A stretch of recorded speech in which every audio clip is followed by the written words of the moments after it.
सुप्रभात बच्चों, स्वागत है आपका आज की क्लास में। आज पढ़ेंगे हम अनौपचारिक पत्र। कल हमने पढ़ा था औपचारिक पत्र। औपचारिक पत्र क्या है?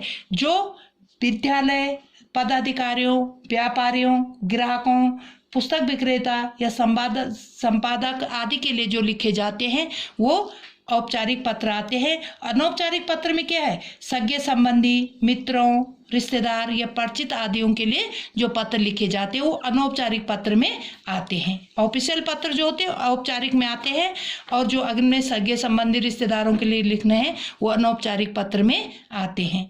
तो आज का हमारा जो टॉपिक है वो विद्यालय के वार्षिकोत्सव में पुरस्कार प्राप्ति की प्रसन्नता का वर्णन करते हुए अपने पिताजी को एक पत्र लिखिए।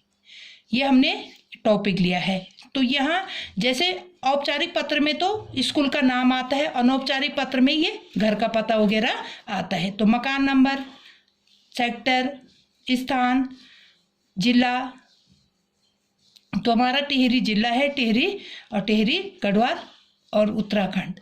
इसके बाद यहाँ दिनांक लिखी जाती है। जिस दिनांक को आप लिख रहे हैं वो दिनांक लिखेंगे, और दिनांक लिखने के बाद अपने पिताजी को पत्र लिखना आपने तो लिखेंगे पूज्य पिताजी या आदरणीय पिताजी, चरण स्पष्ट प्रणाम।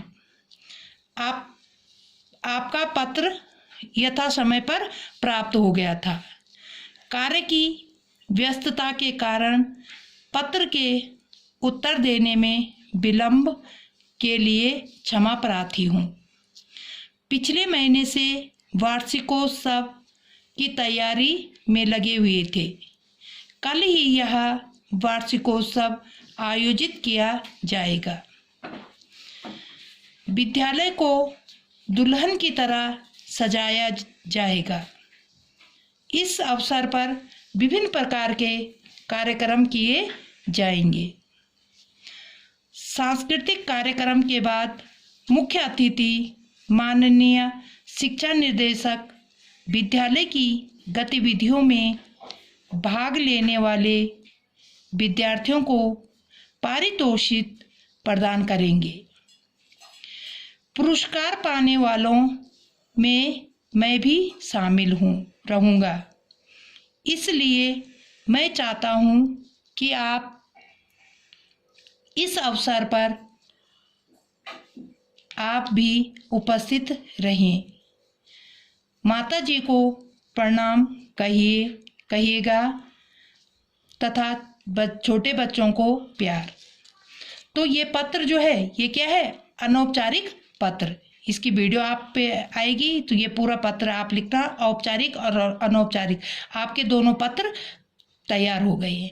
तो आप इस पत्र को अभी तो इसी तरह से लिखोगे, यही टॉपिक डालोगे जो मैंने दिया है, परंतु उसके बाद क्या करोगे? अपना आप किसी भी मित्र को लिख सकते हैं, अपनी बुआ को लिख सकते हैं, अपनी दीदी को लिख सकते हैं, किसी को भी इस तरह के पत्र आप लिख सकते हैं। जितना आपको आता है उस हिसाब से आप भी लिखना एक पत्र अपनी तरफ से। किसी के लिए भी आप लिख सकते हैं, अपने सगे संबंधी, अपनी दीदी के लिए या आदि किसी के लिए। अब सबसे अंत में जो हम लिखते हैं वो आपका पुत्र पुत्री या जो आपकी बहन है, कुछ भी, लड़का होगा तो पुत्र लिखेगा, लड़की होगी तो पुत्री लिखेंगे। तो इस तरह से आप अपना नाम वगैरह लिख करके इसको भेज सकते हैं। इसके साथ औपचारिक अनौपचारिक पत्र दोनों पत्र हमने हमारे लिख करके तैयार हो गए।